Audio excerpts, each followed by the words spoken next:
mengucap terima kasih ya Tuhan pagi hari ini. Oleh anugerah-Mu kami semua boleh memulai kehidupan yang baru hari ini ya Tuhan. Oleh karena kasih dan rahmat-Mu kami semua diperlengkapi sehingga kami aman di tangan-Mu.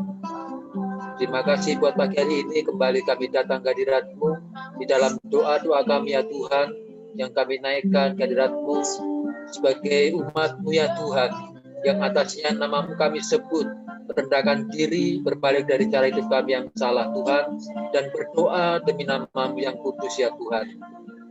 Kami serahkan Tuhan doa pagi hari ini, dan sebelum kami berdoa, kami rindu mendengarkan firman-Mu Tuhan. Kau urapi keberkati hamba-Mu yang menyampaikan firman Tuhan, supaya olehnya Tuhan pesan-pesan-Mu tersampaikan, dan kami siap mendengarkan firman Tuhan. Terima kasih Tuhan Yesus. Di dalam nama Tuhan Yesus kami berdoa dan bersyukur. Haleluya. Amin.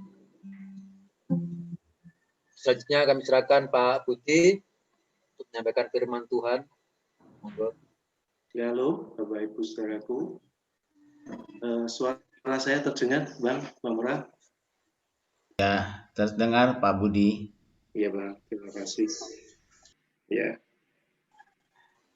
Matius 14 ayat 27 sampai 29. Tetapi segera Yesus berkata kepada mereka, "Tenanglah, aku ini, jangan takut."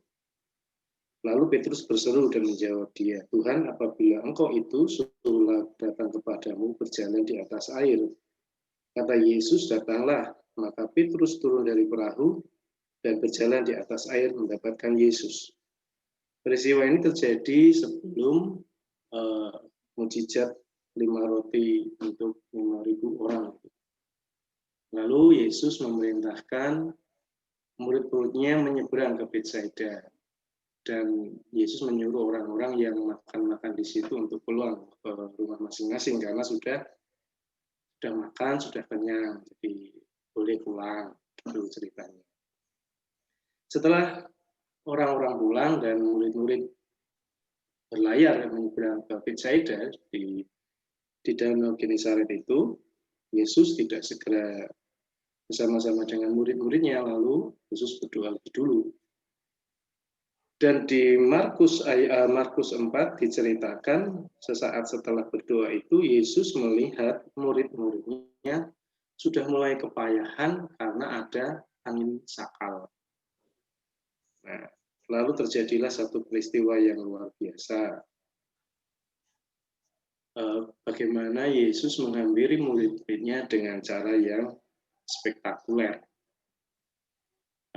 Berjalan di atas air. Kalau saya dulu sering baca buku cerita Koping Hu, itu orang yang bisa berjalan di atas air itu memiliki ilmu ginkang katanya begitu.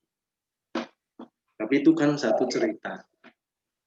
Kalau Yesus ini adalah satu kisah nyata yang luar biasa bahwa ini mau berbicara kepada kita. Perjalanan Yesus menghampiri kita itu bisa dikerjakan dengan cara Dia yang luar biasa.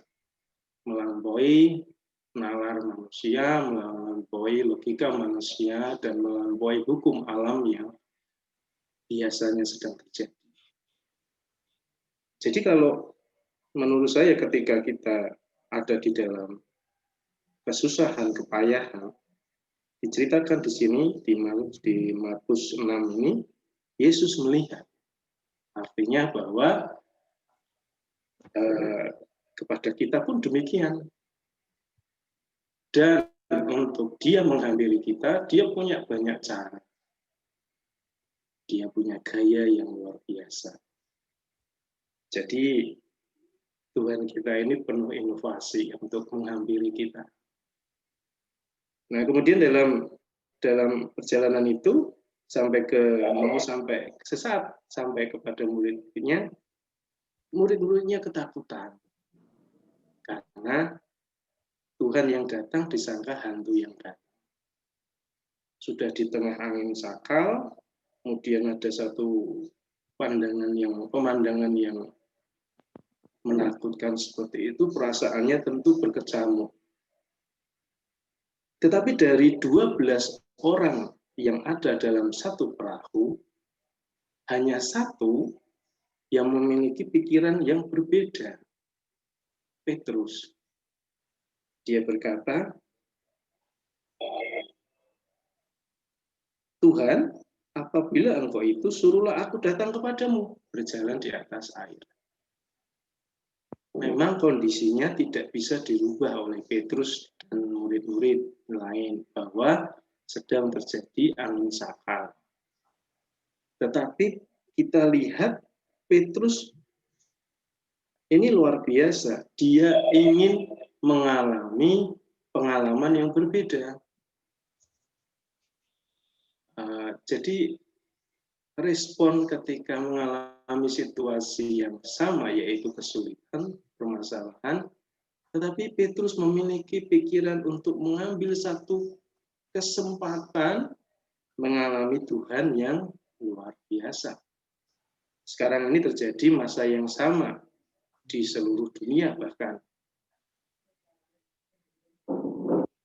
Jadi ada pikiran Kristus, pikiran yang luar biasa pada diri Petrus untuk dia berkata, Tuhan, jika engkau ini, suruhlah aku datang kepadamu berjalan di atas air.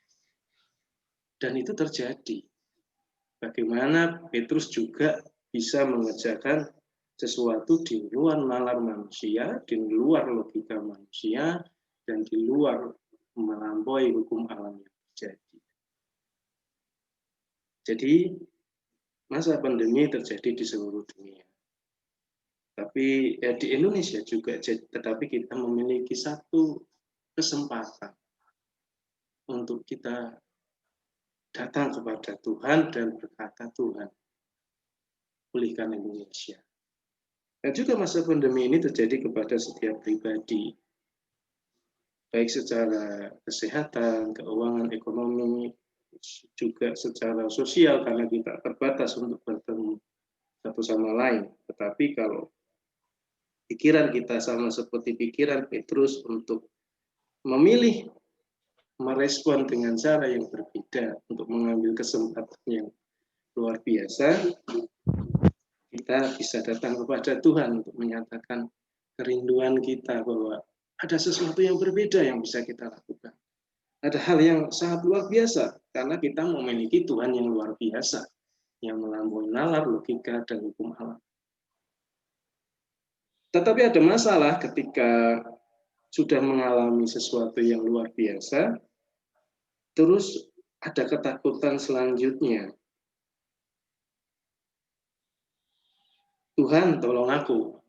Dan puji Tuhan disampaikan, segera Yesus mengulurkan tangannya memegang dia dan berkata, Hai orang yang kurang percaya, mengapa engkau bimbang? Kemarin Bang Mura firman di ibadah streaming minggu disampaikan, Tuhan itu senang untuk kita repotkan. Itu satu catatan di dalam hati saya bahwa untuk saya berkata, Tuhan tolong saya, itu sesuatu yang menyenangkan. Tuhan dengar.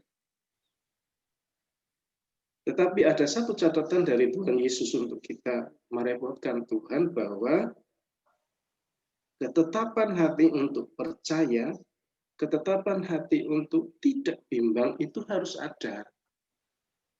Jadi doa yang terus kita serukan tiap pagi akan menjadi sesuatu yang tidak ada dampaknya kalau kita kurang percaya. Kita masih memiliki kebimbangan karena merasa ada intimidasi dari sekitar kita yang sedang terjadi. Jadi mari Bapak Ibu, Saudaraku, kita diingatkan bahwa konsistensi iman percaya kita itu diperlukan sekali untuk kita terus ada di dalam kehidupan kita ini. Situasi persoalan demi persoalan akan ada.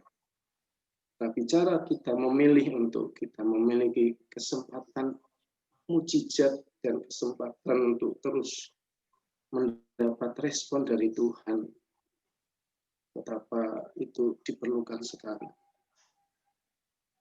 Jadi Sekali lagi bahwa Tuhan kita Tuhan yang luar biasa, melampaui nalar, logika, dan hukum alam yang ada. Jadi inilah dasar kita datang kepada Tuhan setiap pagi bahwa Tuhan itu luar biasa, Tuhan itu senang kita repotkan, dan Tuhan pasti menolong kita. Haleluya. Amin. Silakan Pak Priyo. Terima kasih Bapak yang sudah mendengar firman Tuhan. Saudara dalam kuasa apapun kita semua tetap percaya kepada Tuhan. Mari kita berdoa bersama-sama. Bapak kami bersyukur ya Tuhan oleh anugerah